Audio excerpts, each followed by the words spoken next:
अगर इस दुनिया में कोई सबसे बड़ा अभिशाप है तो वो है गरीबी। पैसे की कमी इंसान को बेबस बना देती है और बेबसी इंसान को मजबूर करती है एक ऐसे रास्ते पर उतरने के लिए जिसका अंत क्या होगा वो खुद भी नहीं जानता। महेश एक नीची जाति का व्यक्ति।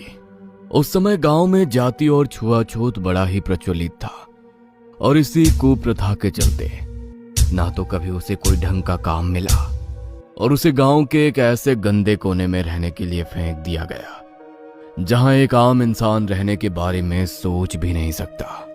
इन अमीर ऊंची जात वालों की वजह से मेरे परिवार को किन हालातों में रहना पड़ रहा है, लेकिन मैं भी वादा करता हूं खुद से, जिस तरह इन लोगों की वजह से मैं और मेरा परिवार इस बेबसी की जिंदगी जी रहे हैं, मैं भी इन सबको ऐसी जिंदगी जीने पर मजबूर कर दूंगा और इनका सब कुछ एक दिन मेरा होगा। महेश का मन अब दुख और पीड़ाओं से भर चुका था। उसे अब बस चाहिए था अपना हक, जो उसे कभी नहीं मिला। बात होली से 3 दिन पहले की है। होली की मिठाई देने महेश का एक रिश्तेदार उसके घर आया।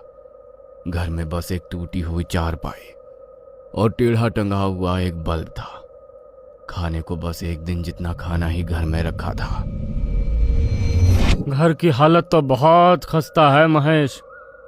तू भी इन हालातों को सुधारने के लिए बिरजू की तरह कुछ करता क्यों नहीं है? बिरजू की तरह? क्या किया बिरजू ने? मैंने सुना है बगल वाले गांव के बिरजू ने अपने घर में मटिया को पाला है।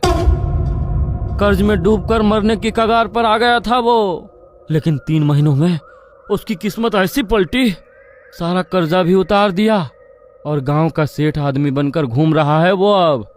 सुनने में तो यही आया है कि मटिया ने उसके दिन पलट दिए। अच्छा, कहाँ मिलता है ये, मुझे भी बता।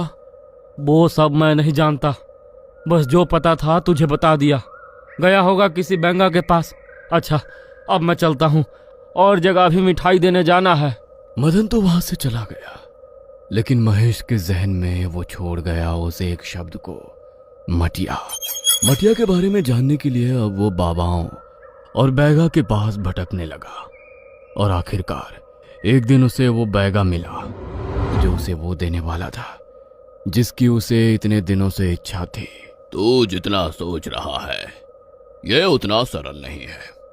मटिया को घर में पालना कोई खेल नहीं है।